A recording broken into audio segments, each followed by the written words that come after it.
As you may well know, former President Jerry John Rawlings died. The longest-serving head of state of Ghana has died. He died at the Kolebu Teaching Hospital after a short illness.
Now here's a short report of the man, or on the man, Jerry John Rawlings.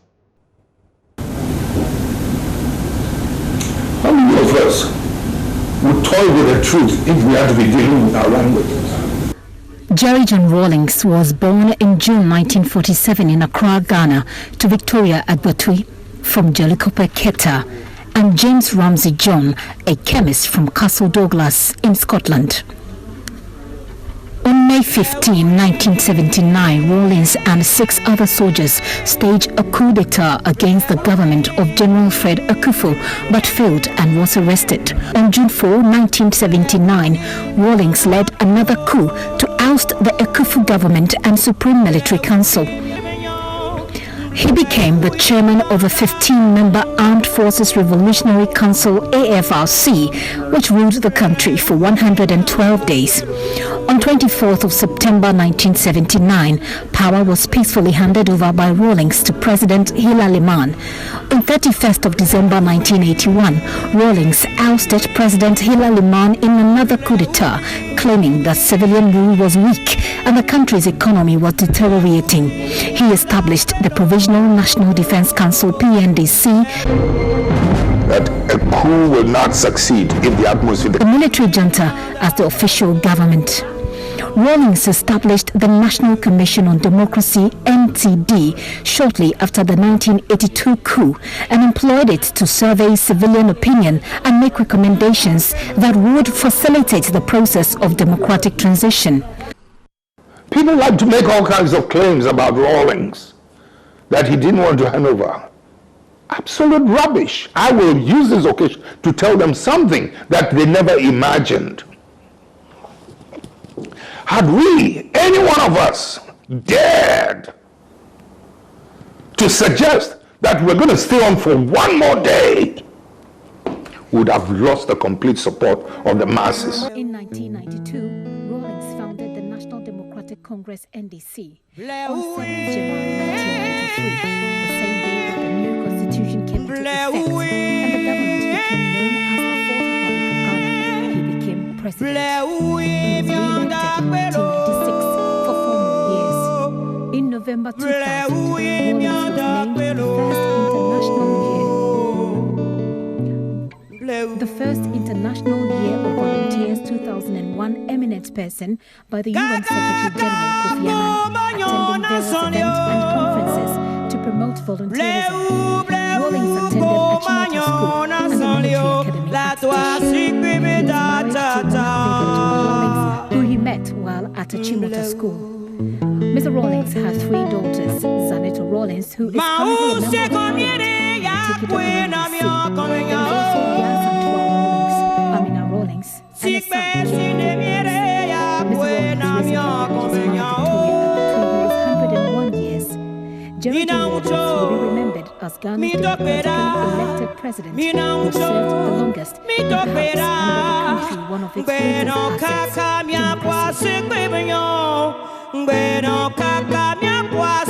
Christianize me if you may, but don't try to Europeanize me.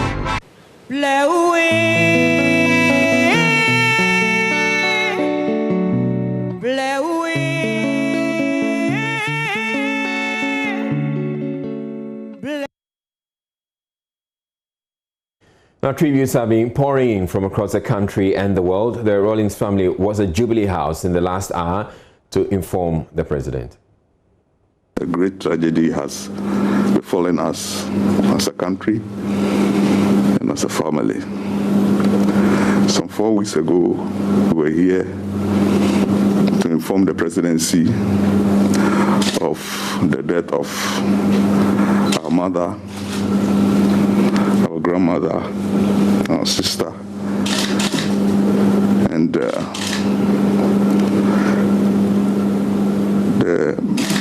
president, because of his special love for the ex-president, the former president, assisted us a lot in the burial of our mother.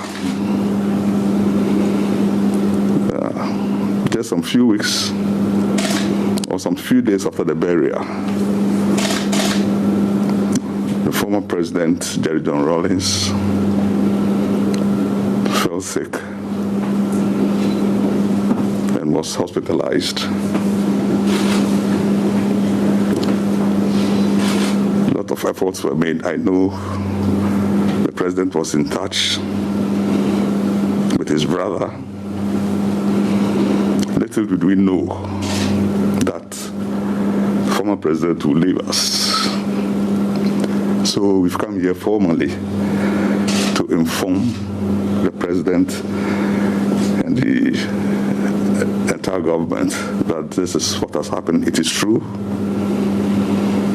Jerry John Rawlings is no more. And we deem it appropriate to come and inform you officially. And with me, the delegation is Colonel Joshua Botri, Honorable Zaneto Rawlings, Mr. Michael Susudis, Santua Rawlings, Amina Rawlings, and then Celia Aholu, and then Richard, Uncle Richard. Look up to Richard for you. Akufo-Addo, who met with the family, says his administration will work closely with the family of the late statesman to give him a befitting burial. For him, the former president was not an ordinary man.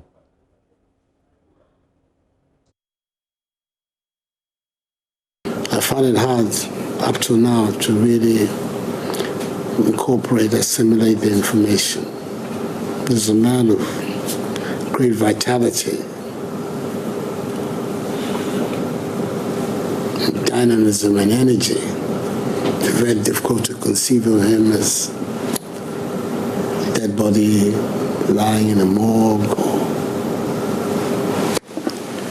then I think one of the things that all of us have got to get used to is that the Almighty has His own plans for each one of us.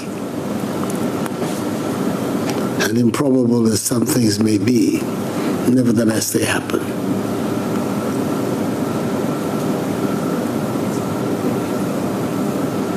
It's a moment for reflection and for continuing to believe in His purpose, that He has a purpose for each one of us. And as it appears, the former president's work here on earth has come to an end.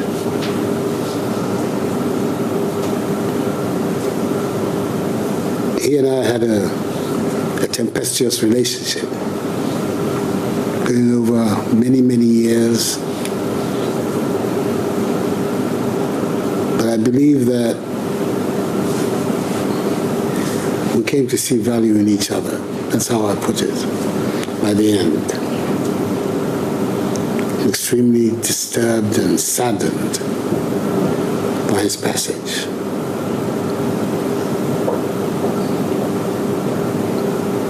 He's not an ordinary Ghanaian. He was the first president of our Fourth Republic, a man who held the supreme office in Ghana, and therefore his passage has to be a matter for the Ghanaian nation.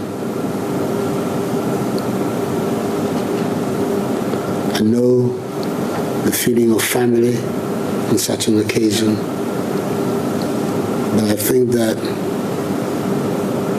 you would understand if I say that on the death of such a man, precedence has to be given to the state of Ghana.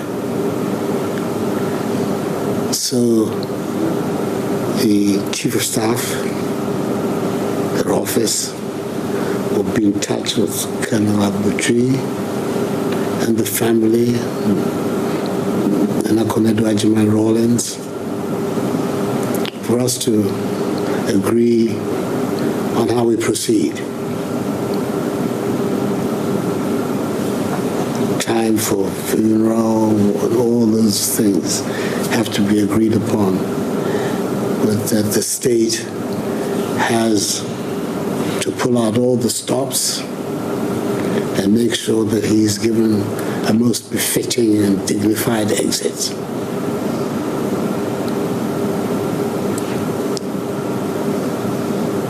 I'm determined to do that.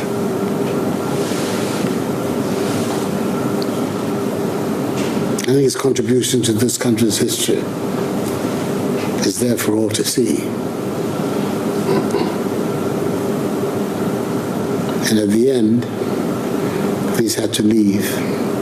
I think a grateful nation should show its appreciation of him in the manner in which it organizes his send-off. So I'd like you to tell a former First Lady that that is a decision that I've taken. We're to give him a state funeral, and that between her and the Chief of Staff, whatever arrangements that have to be made will be made. Clearly, the wishes of the family cannot be ignored, and they will not be ignored. But at the end of the day, the actual processes will be the processes of the Ghanaian nation. Just give him a befitting send-off. So I'm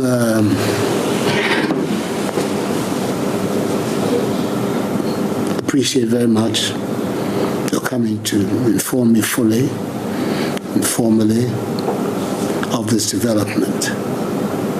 When I was informed about it, I did, through the Chief of Staff, inform the family that having regard to who he was, I believe that the announcement of his death to the country should be the responsibility of the president.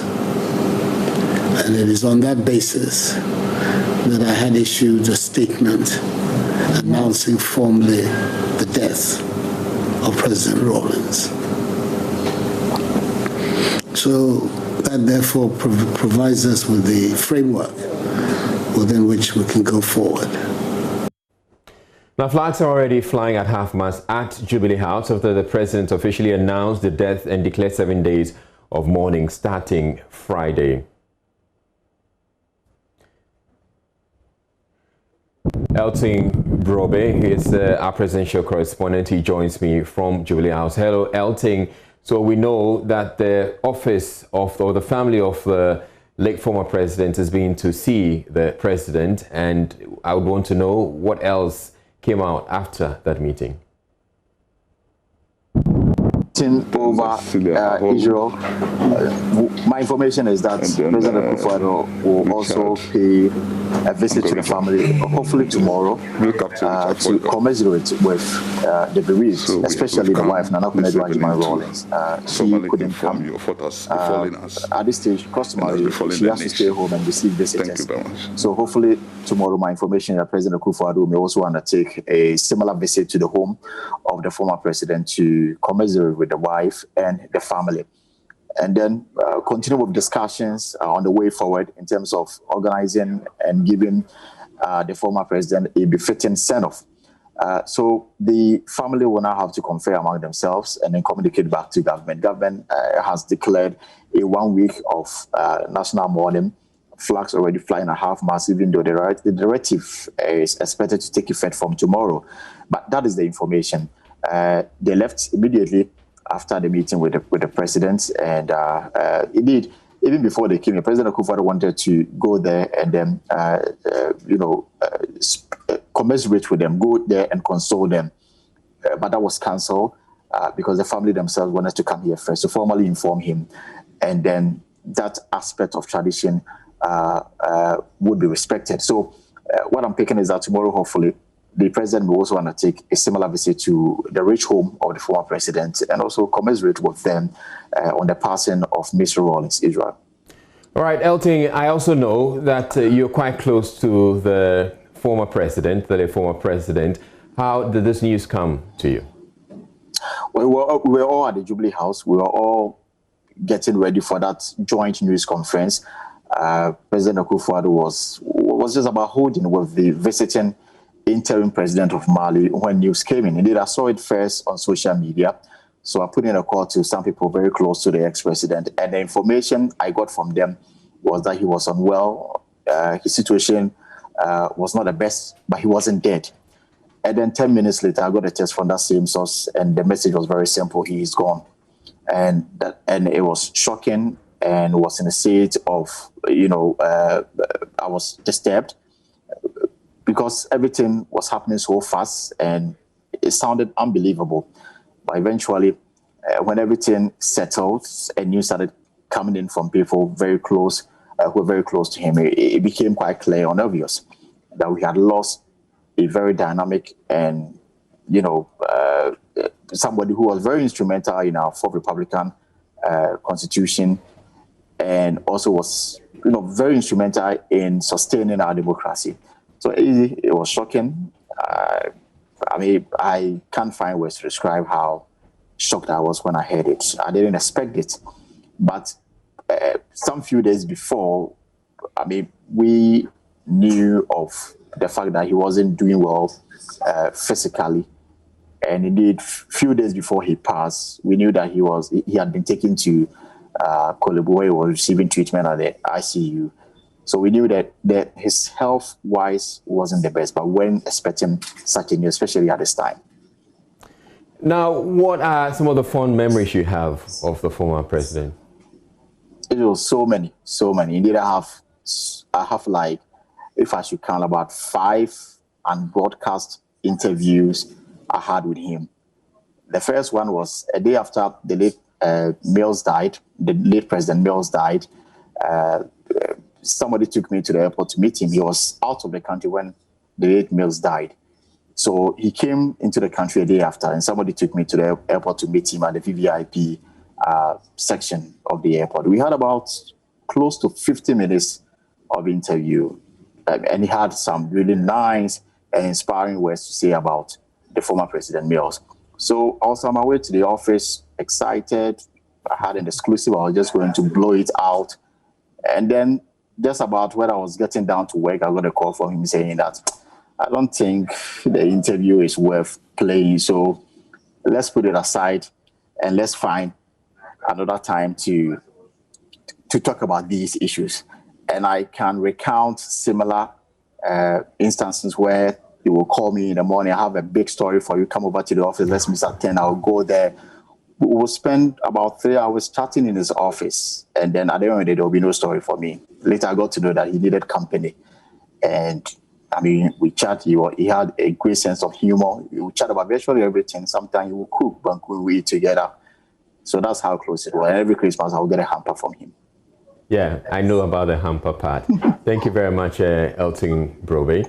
Our tributes have been pouring in from all over the country, and we'll be bringing you some sound bites of people who and how they remember the late former president. But also, we have been speaking with the late president was a devout Catholic, and we have been speaking with one of the Catholic priests who knew him quite well.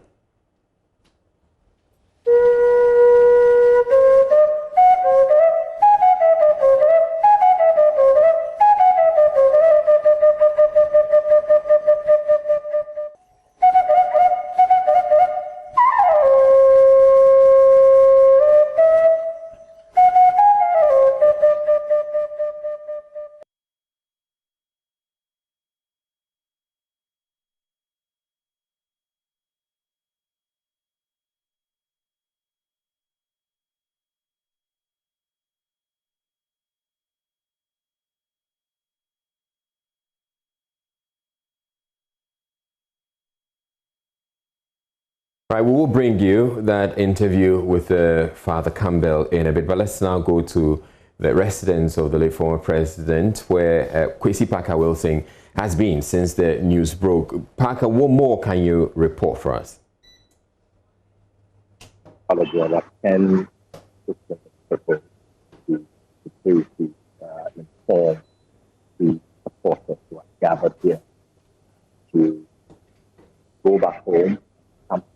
For some want to have some kind of a solitary moment to have a conversation. But those who were here earlier were in a state of shock and pain, and also in disbelief.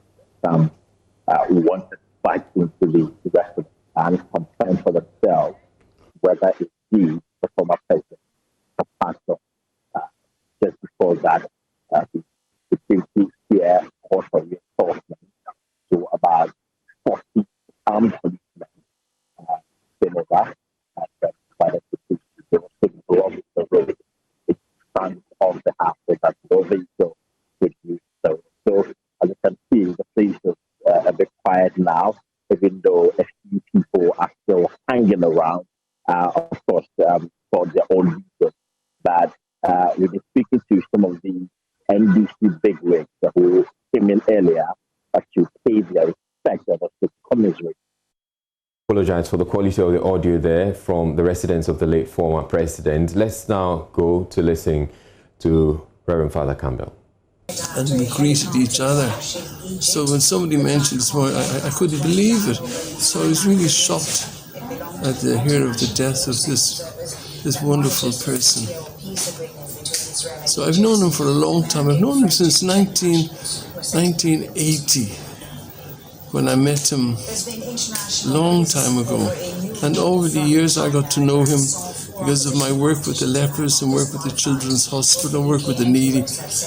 And he was always there to support me, always. Whenever he was always there, ready to support me and help me in every way. So I must say, I've lost a good friend, and I'm really sad to hear of the death of our dear brother, dear J.J. Rawlings. How would you also remember him in the space of the political environment?